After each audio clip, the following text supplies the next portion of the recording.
अस्सलाम वालेकुम दोस्तों, मैं न्यूज़ बीट के साथ दिन भर की मुनफरिद और ख़ास खबरों के साथ आपकी खिदमत में हाज़िर हूँ। और मेरा ये चैनल उन व्यूअर्स के लिए भी है जो दिन भर की मसरूफियात या और किसी वजह से न्यूज़ नहीं सुन पाते। उनके लिए मुल्क के मुख्तलिफ़ चैनल और मुल्क के नामवर सहाफ़ियों के सोर्स से ली गई ख़ास खबरों का खुलासा आपकी खिदमत में पेश कर सकूँ। और प्लीज़ सब्सक्राइब माई चैनल, इससे मेरी हौसला अफजाई होगी और इस तरह मैं अपने काम में और बेहतरी ला सकूँगा। शुक्रिया। नाज़रीन इकराम, इसराइल और फ़लस्तीन के दरमियान जारी जंग अब तीसरी आलमी जंग का रुख इख्तियार करती जा रही है। रूस ने भी वार्निंग दे दी है, सूरत हाल बिगड़ चुकी है।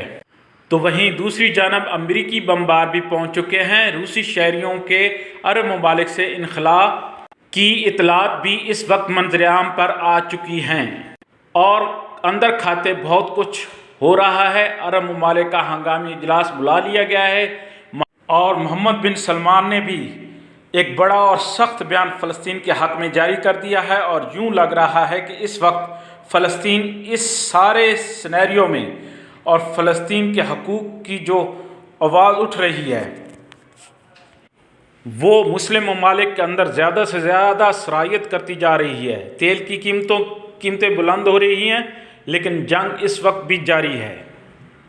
बाकी अल्लाह पाक फ़लस्तीनियों की मदद। आइए जी, अब चलते हैं आज की दूसरी खबर की तरफ।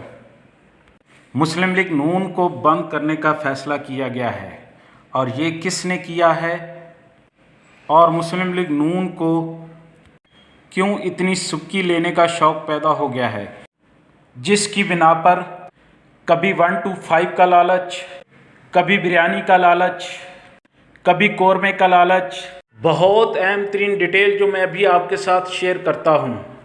जी हाँ, मैंने कहा कि मुस्लिम लीग नून भी बंद होने जा रही है। हमने देख लिया इम्पैक्ट शाहदरा के जलसे का भी, हालांकि 125 तक की लालचें थीं और फिर खाने वाने जिस तरह से खिलाए गए। अब इसी असना में मियाँ नवाज शरीफ ने भी नोटिस ले लिया है कि ये क्या हुआ है और कौन ज़िम्मेदार है। मेरा ये ख्याल है कि हम बहुत सी चीज़ें पैसे से नहीं ख़रीद सकते, कुछ चीज़ें दिल से भी होती हैं। इसके बाद हमने शहबाज शरीफ वाला भी शो देख लिया, किस तरह हल्के में निकले तो हल्के के लोगों ने उनके साथ जो किया और गाड़ी रोकी। और मैं आपके सामने वो ज़बान तो इस्तेमाल नहीं कर सकता, वो भी देख लिया कि गाड़ी किस तरह रोकी। और अब जो ठोकर वाला जलसा था वो भी कोई प्रेसिव नहीं था। हालांकि कौरमे, कढ़ाइयाँ, गुड़ वाले चावल और पुलाव चावल ये सब था, मगर हमने जो विजुअल देखे मुझे तो बहुत शर्म आई कि लोगों ने किस तरह खाने को खाया कम और पकोड़ा ज़्यादा। एक बात बताऊं, पाकिस्तान में ये भूख का मसला हल हो जाए ना, तो मुझे लगता है कि हम अपनी क़यादत को बेहतर तरीके से चुन सकते हैं। अब मुस्लिम लीग नून ने और उसकी क़यादत ने सारे इंसिडेंट होने के बाद फ़ैसला किया है कि अब कोई कार्नर मीटर या जलसल जलूस नहीं होंगे, बल्कि मीडिया पे बैठ के इल्ज़ामात की सियासत होगी और इस तरह अपना नैरेटिव बिल्ड करेंगे। आज फुल कोर्ट बेंच की कार्रवाई के दौरान तुंदो तेज सवालों के दौरान पारा बहुत हाई हो गया। जैसा कि वो कहते हैं ना कि इख्तियार या इक़्तिदार बुनियादी तौर पर आपकी असलियत को एक्सपोज करके रख देता है। यानी कि जब आपको इख्तियार या इक़्तिदार मिला हो तो वो जो अंदर चीज़ थी वो निकल के बाहर आ जाती है। मुझे यहाँ पे हज़रत अली रज़ी अल्लाह ताला अन्हु का एक फरमान याद आ रहा है। आपने फरमाया कि बोलो ताकि पहचाने जाओ, क्योंकि बुनियादी तौर पर इंसान जब बोलता है तो इसका सब कुछ इसके सामने आ जाता है। चलिए जी, अब आज की कार्रवाई की तरफ चलते हैं। पाकिस्तान में इस वक्त सुप्रीम कोर्ट के अंदर फुल कोर्ट की समाअत हो रही है। बहुत शोर मचता था, फुल कोर्ट बेंच बनाएं। लेकिन आज काजी फैज़ ईसा साहब फरमा रहे थे कि जनाब इतनी समाअतें हो गई हैं, केस की समाअत मुकम्मल नहीं हो रही। ये हमारी कारकर्दगी है और इसकी वजह से बाकी केस इल्तवा का शिकार हो रहे हैं। सर गलती माफ़। یہی سب کہتے تھے باقی جج صاحبان بھی جب آپ اختلافی نوٹ جاری کرتے تھے، جب آپ پریس کانفرنس ریلیز کرتے تھے، جب آپ خطوط لکھا کرتے تھے، جب آپ سڑک پر جاتے ہوئے ٹریفک وارڈن کے ساتھ اور گاڑیاں روک کر آپ عدالتیں لگا لیا کرتے تھے۔ اب چیف جسٹس قاضی فیض عیسیٰ کا سب سے بڑا چیلنج وہ جسٹس فیض عیسیٰ ہیں جو چیف جسٹس عمر عطا بندیال کے دور میں بہت ایکٹیو نظر آتے تھے۔ اب ہوا کیا؟ ہوا یہ ہے کہ فل کورٹ بینچ کی سماعت چل رہی تھی۔ قاضی فیض عیسیٰ صاحب کا فیصلہ تھا کہ یہ سماعت لائیو ٹی وی پر پوری قوم کو دیکھنی چاہیے۔ اب لائیو ٹی وی پر قوم نے دیکھا کہ کون سے جج صاحبان سوالات کرتے ہیں اور بڑے جائز سوال کرتے ہیں، اور ایسے سوالات جو بالکل قانون کے مطابق ہو، اور وہ ایک نئی جہت اور نئی ڈائریکشن دیتے ہوئے ہمیں نظر آتے ہیں۔ اور اس میں سر فہرست جسٹس منیب اختر اور جسٹس اعجاز الحسن ہیں۔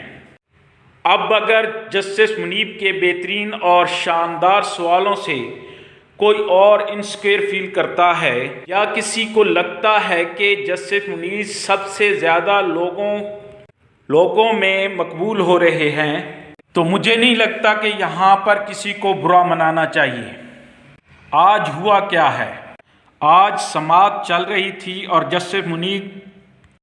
جسٹس منیب اس میں کوئی شک نہیں کہ ایک کمپیٹنٹ جج ہیں۔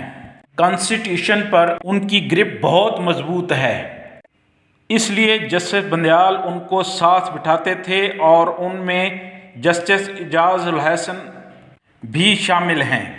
اب ہوا یہ ہے کہ آج MQM کے وکیل دلائل دے رہے تھے، تو اس دوران ایک تو انہوں نے پریکٹس اینڈ پروسیجر جو ایکٹ ہے اس کے اوپر انہوں نے کہا کہ وہ اس کی حمایت کرنے کے حق میں ہیں۔